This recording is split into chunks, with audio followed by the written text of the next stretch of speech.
नमस्कार दोस्तों, मैं हूं आपकी अपनी प्राची अधिकारी। ईडी की जांच चल रही है और पैनामा पेपर लीक मामले में जांच चल रही है और ये बात ईडी बेहतरीन तरीके से जानती है कि उन्हें अपना काम कैसे करना है। इस चीज़ में हमारा कुछ भी बोलना अभी बिल्कुल सही नहीं होगा और मैं औरों की तरह इसमें अपनी कोई निजी टिप्पणी नहीं करूँगी जांच के विषय में। परंतु जांच से जुड़ी हुई कुछ और बातें हैं, जैसे जया बच्चन का बौखला जाना कि उनकी बहू से 7 घंटे 45 मिनट या 47 मिनट और 47 क्वेश्चन कैसे करे गए। ये जो उनका बौखलाहट है और जो शब्दावली उन्होंने उपयोग करी है वो मुझे बहुत खली है। यह बात इसलिए नहीं कि यह भारतीय जनता पार्टी के विषय में उन्होंने कहा है कि तुम्हारा नाश हो जाए या ये कभी ना आए, बुरे दिन आ जाएं। आप ये बताइए कि आप वाकई में क्या देश से प्रेम करती हैं? क्या आपको लगता है कि अन्य कोई भी सत्ताधारी पार्टी आके जिस प्रकार से इस देश में विध्वंस मचाया है, कोई भी अन्य पार्टी आके यहाँ पर सत्ता में काबिज होकर देश का कुछ भला कर पाएगी? भारतीय जनता पार्टी जब से आई है उसने जो अपने फैसले लिए थे मैनिफेस्टो में उसके अकॉर्डिंग काम करा और जो सामान्य जनमानुष है, जो देश प्रेमी है, वो जानता है कि वो भारतीय जनता पार्टी के राज में कितना सुरक्षित है। अगर भारतीय जनता पार्टी के राज में कोई अनैतिक तत्व और भारत विरोधी तत्व सामने आए हैं, दिखे हैं, तो सोचिए अगर कांग्रेस होती तो उसके समय पे क्या हो जाता। जो इतनी हिम्मत रखें कि वो एक देश प्रेमी पार्टी के सामने अपने मंशा को उजागर करते हैं, भारत के चिकन नेक काटने की बातें करते हैं, तो अगर भारतीय जनता पार्टी नहीं होती तो फिर वो क्या करते, आप ये सोचिए। और जया बच्चन केवल अपने विषय में इतना कुछ सोच रही हैं, उन्हें एक बार भी ये नहीं लग रहा है कि देश का कुछ नुकसान हो, देश का कुछ बुरा हो, वो उन्हें समझ में नहीं आ रहा है। लेकिन वो केवल उनकी बहू से सवाल करे गए हैं, इसलिए उनको ये सब बातें खल रही हैं। तो मैं सिर्फ इतना कहना चाहूँगी कि कभी देश को सबसे पहले रख के देखिएगा, तब आपको पता चलेगा कि जो देश प्रेमी है, अगर उन्होंने कहीं आपके ऊपर ऐसी इस तरह से बदुआएं देना और स्वेर करना शुरू कर दिया तो आपके ख़ानदान का क्या हो सकता है। क्योंकि आपकी भी एक लौती पोती है, एक लौती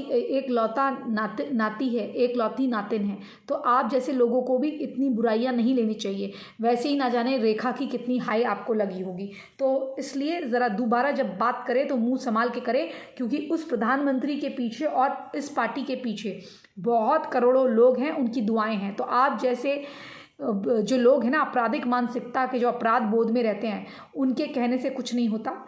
देश देख रहा है आपको भी और देश देख रहा है भारतीय जनता पार्टी को भी और देश देख रहा है इस देश के प्रधानमंत्री को भी। आप किस प्रकार से बौखलाई हुई हैं। अगर आपने कुछ गलत नहीं किया है तो हाथ कंगन को आरसी क्या, पढ़े लिखे को फारसी क्या, आने वाले समय में देखा जाएगा। तो सिर्फ एक सवालों से आप डर गई। और तब क्या था, जब आपके पति से एंडोर्समेंट कराया जाता था गुजरात का करोड़ों रुपयों में, आपके पति को करोड़ों रुपयों के एंडोर्समेंट मिले। और तब क्या हुआ उन लोगों का कि जब अमर सिंह जी थे, जो थे तो सपा के, लेकिन उनका झुकाव हमेशा भारतीय जनता पार्टी की ओर था। वो कई काम दिलाते थे, आपको उन्होंने निकाला तो आप तो उनकी आस्थाओं को भी गाली दे रही हैं, क्योंकि उनकी आस्था तो भारतीय जनता पार्टी में थी। वो बिहाइंड द सीन हेल्प करते थे पार्टी की, तो आप तो उनकी चीज़ों को भी नकार रही हैं। तो कृपया इस उम्र में आके अपनी इज्जत जो रही सही है वो ना खोएं।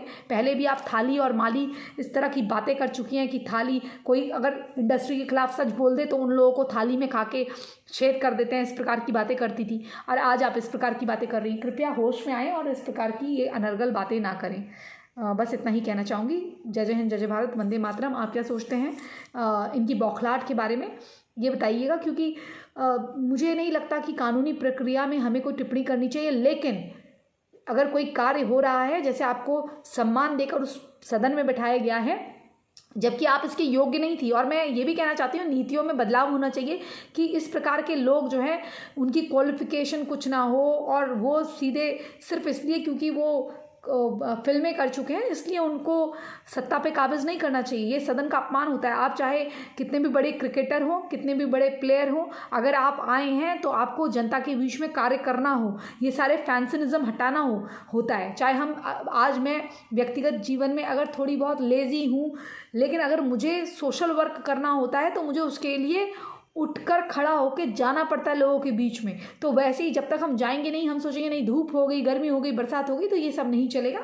हमको कार्य करना होता है। तो कार्य करने के लिए आपको खून पसीना बहाना होता है। आप क्या खून पसीना बहाएंगी एक एक मिनट में मर्सिडीज़ में जाने वाली। चलिए, इसी संदेश के साथ मैं आपको छोड़े जा रही हूँ। आपकी क्या प्रतिक्रिया है अपनी राय लिख के भेजिएगा। और चैनल सब्सक्राइब नहीं किया तो प्लीज़ चैनल सब्सक्राइब करें। अपना सहयोग हमें देना चाहते हैं किसी भी माध्यम से तो डिस्क्रिप्शन में लिखा है, और जो सहयोग कर रहे हैं उनके लिए धन्यवाद। जय हिंद, जय भारत, वंदे मातरम, जय श्री राम।